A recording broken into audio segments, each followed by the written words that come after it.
Big week for global markets. China and US will restart trade negotiations. Central bankers will gather at Kansas City. Fed's annual Jackson Hole Symposium. Turkish markets are closed this week, while the Venezuelan president has decided to devalue the currency and eventually bring in a new version of the Bolivar. So how are all of these events expected to shape trade? Let's ask Peter McGuire. He's Chief Market Strategist at FS Securities. Peter, good having you. Thanks much for joining in. Just wondering, does the Venezuelan crisis, economic and political at the same time, have any collateral damage to any markets, any large markets in the world? Or do you think it will be restricted to Venezuela and a couple of trading partners?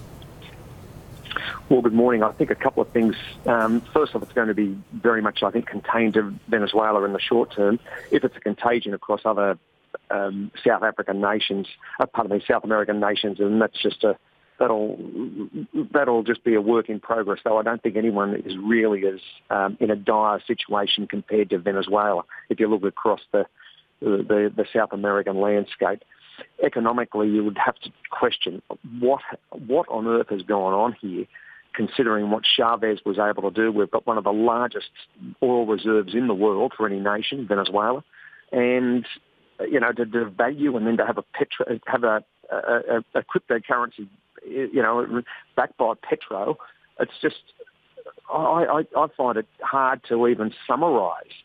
So it's yes, and then you're talking about the Turkish situation, but at the present time, I'd have to say it's going to be a very interesting couple of days how it plays out to the Venezuelan market and what impact it has. You would reckon no large impact on world markets. It won't be as high on the pecking order as some of the other larger nations would be, right? Well, I don't think so. You would say not. I mean, the Turkish situation, I think it's got far more gravity, considering its population base and where it's located in Europe. I mean, Venezuela's got a population of only a couple of million people. You've seen a mass exodus so far as their population moving across to other nations and, to live. It's a little bit like, probably in some ways the Syria situation without the civil war. Are we going to head down that pathway? Who knows?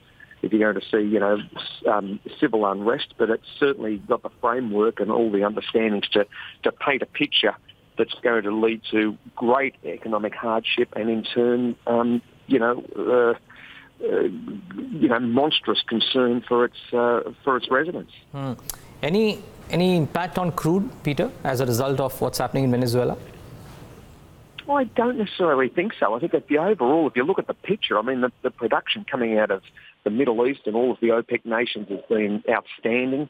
US crude's, pumping, beyond imagination. And there just doesn't seem to be anything there to really, underpin it to knock it, terribly higher or lower. I think, even with that US dollar the way it is, I think it's going to be range bound unless you saw something dramatic happen from a geopolitical or a weather outage that you had, succession of hurricanes, coming up into the Gulf that, if you had 4 or 5 of those, which you may well do, it's common to have those in, August, September, October, but nothing on the horizon at the present.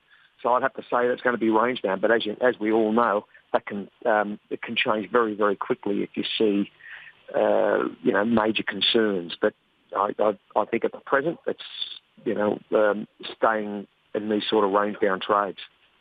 Okay, Peter, we'll leave it at that. Many thanks for joining in today and giving us that perspective. So if at all there could have been any concern, it would have been surrounding Venezuela, and that doesn't seem to be that big a concern both on the economic front, more importantly on the crude front as well. So contrary to what a lot of people tended to believe, this may not impact, according to Peter McGuire. But you never know. Let's wait and watch. These things have a funny way of rearing their ugly heads when we least expect them.